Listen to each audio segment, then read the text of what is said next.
नमस्कार। जैसे कि लास्ट लेक्चर में मैं बोला था कि नेक्स्ट चैप्टर मीन्स ये हमारा चैप्टर 1 का आखिरी पड़ाव है, आखिरी सबसेक्शन है। Characteristic of Indian industrial relation system. काफ़ी कुछ कैरेक्टर्स है, पर ऑथर ने 3-4 कैरेक्टरिस्टिक्स हाईलाइट किए हुए हैं। ऑथर का बोलना ये है कि हमारे देश में जो इंडस्ट्रियल रिलेशंस सिस्टम जो है, इसकी कुछ खासियत है जो अन्य विकसित या विकासशील देशों की नहीं है। और ये यहाँ पर बोलना अनिवार्य हो जाता है। मीन्स इसमें हमारी इंडस्ट्रियल रिलेशन सिस्टम दूसरे देशों से क्यों अलग है या कैसे अलग है, ये तो आने वाले चैप्टर्स में दिखाई देगा ही। पर यहाँ पे थोड़ी सी आपको एक ब्रीफ आउटलाइन देने के लिए ऑथर ने कुछ 3-4 मुद्दे डाले हैं, जिसमें कि एक है कि सदियों से मालक लोग, एम्प्लॉयर्स का ये थॉट है, मीन्स हर एम्प्लॉयर में दिखता है कि ये सोच है उनकी कि यूनियंस या ट्रेड यूनियन एक प्रकार का रोड़ा है उनके धंधे में। उनका बोलना है कि ट्रेड यूनियन की ये नैतिक जवाबदारी है कि वो अपने कामगारों के हक के लिए, उनके बेनिफिट्स के लिए, उनके वेलफेयर फैसिलिटीज़ के लिए लड़े। परंतु ये हक जो है, ये किस प्रकार से मैनिपुलेट किया जाता है हमारे देश में कि ये हक को वो धीरे धीरे मिलिटेंसी के तरफ, दंगाखोरी के तरफ ले जा रहे हैं। और मोस्ट ऑफ द ऑर्गेनाइजेशन में इस प्रकार का इस प्रकार का माहौल दिखाई देता है। ये लोग कुछ ना कुछ कारण निकाल कर, मीन्स कहीं पे कुछ स्मूथ चल रहा होगा तो यूँ समझिए कि जैसे डाइजेस्ट नहीं होता है हमारे यूनियन वालों को कि सब कुछ शांति से चल रहा है, तो कुछ ना कुछ कारण लेके कोई ना कोई मुद्दा उठाएंगे जिससे औद्योगिक संबंधों के ऊपर बुरा परिणाम होगा। हमने काफ़ी पीछे में देखा है, जहाँ तक मई जून के वीडियोस में मैंने ये एस्पेक्ट हाईलाइट किया है, importance of industrial relations.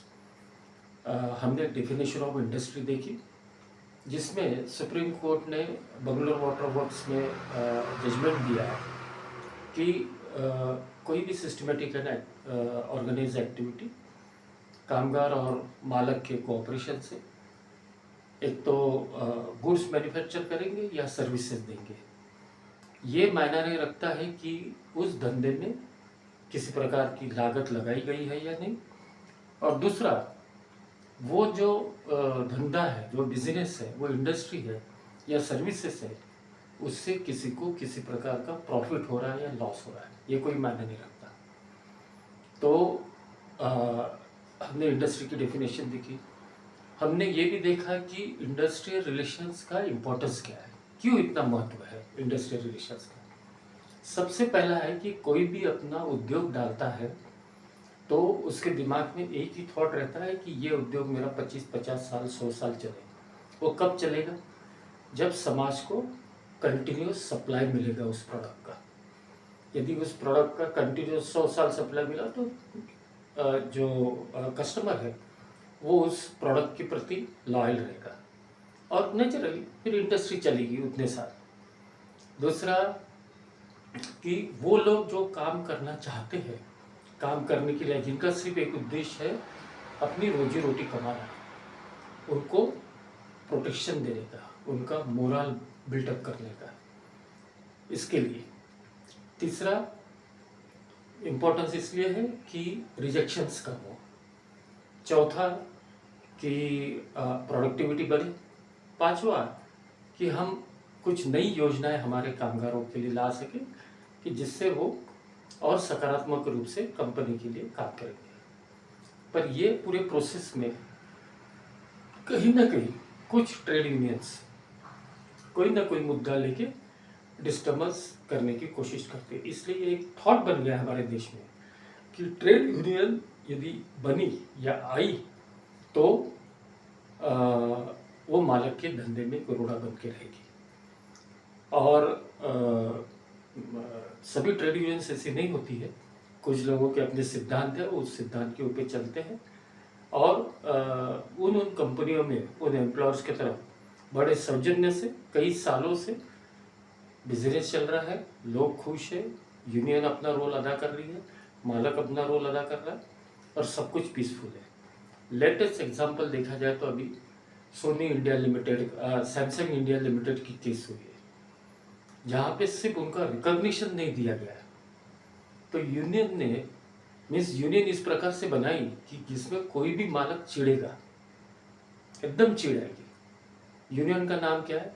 Samsung India trade union. अब सैमसंग इंडिया जो नाम है ये एक ब्रांड नेम है।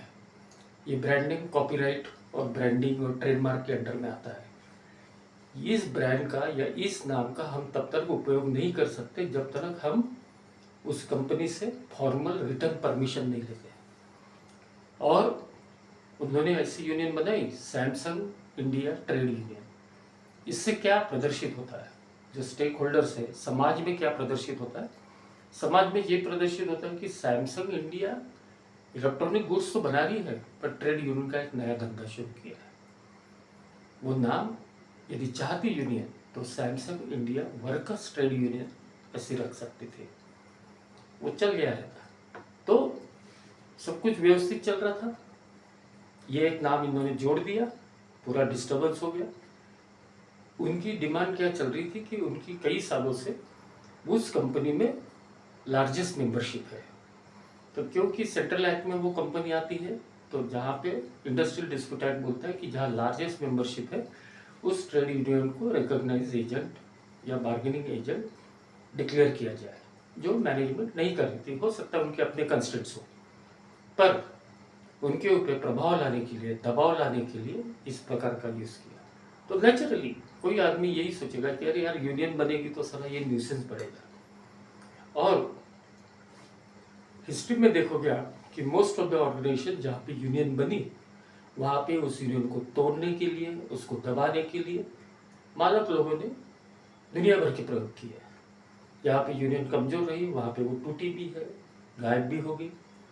जहाँ नहीं, वहाँ जहाँ मजबूत थी वहाँ पे वो लड़े, उनको भी अपनी खामियां ध्यान में, अपनी गलतियां ध्यान में सुधार किया और रिकॉग्निशन या as a representative union status प्राप्त किया। तो एक अपनी एक यानी जो 4-5 जो हमारी खासियत है इंडस्ट्रियल रिलेशन सिस्टम की, उसमें ये है कि employer management historically used to consider trade union as a necessary evil of the industrial system. इसमें और 2-3 हैं जो आने वाले दिनों में मैं वीडियोस अपलोड करूँगा। धन्यवाद। हाँ, इसमें और एक बताने का है कि यहाँ के जो लोकल मेरे स्टूडेंट्स हैं उन्होंने ये बोला कि सर इंडस्ट्रियल रिलेशंस के अलावा यदि आप लेबर लॉज भी उसके साथ में जोड़ते हो तो हमारे कंसेप्ट क्लियर करने में हमको आसानी होगी। तो जैसा हमारा ये चैप्टर 1 खत्म होता है और 3-4 कैरेक्टरिस्टिक जैसे खत्म हो जाती है तो उसके बाद में लेबर लॉ भी मैं शुरू कर रहा हूँ। और हम एक चैप्टर इंडस्ट्रियल रिलेशंस का, एक चैप्टर लेबर लॉ का, इस प्रकार से आगे में बढ़ेंगे। तो जो मेरा थंबनेल है उसमें थोड़ा सा चेंज आपको दिखाई देगा, तो डिस्टर्ब मत होइए। मेरा ही चैनल है और मैं ही उसमें मेरे वीडियोस अपलोड कर रहा हूँ और उसको आप इस्तेमाल कीजिए, नॉलेज को, अपने कंसेप्ट क्लियर कीजिए, एग्जाम में अच्छे से पनपिए। जो मेरे प्रोफेशनल्स है फील्ड में, जो शायद इन वीडियो का यूज़ कर रहे होंगे, वो शायद उनको और कंफर्टेबल हो जाएगा, लेबर लॉज उसके साथ में आ जाएगा तो कंसेप्ट और क्लियर हो जाएगा। तो धन्यवाद। और मैं चाहता हूँ कि मेरे चैनल को आप लाइक करें, सब्सक्राइब करें और ज़्यादा से ज़्यादा लोगों तक पहुँचाएँ ताकि मेरी मेहनत एटलीस्ट कहीं पे एक कंटेनमेंट रहे दिल में कि विद्यार्थीगण मेरे वीडियो से कुछ उनको फ़ायदा हो।